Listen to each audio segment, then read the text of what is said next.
پپو آج میرا دوست گھر آ رہا ہے، میرے سارے کھلونے چھپا دیں۔ امی کیوں، تمہارا دوست چور ہے کیا؟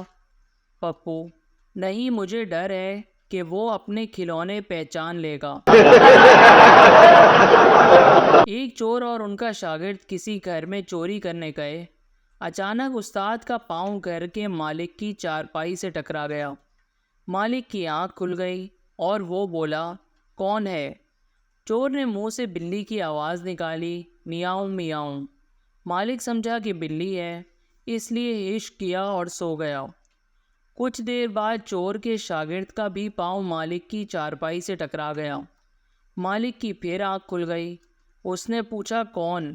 شاگرد کو بلی کی آواز نکالنی نہیں آتی تھی۔ وہ گھبرا کر بولا، دوسری بلی۔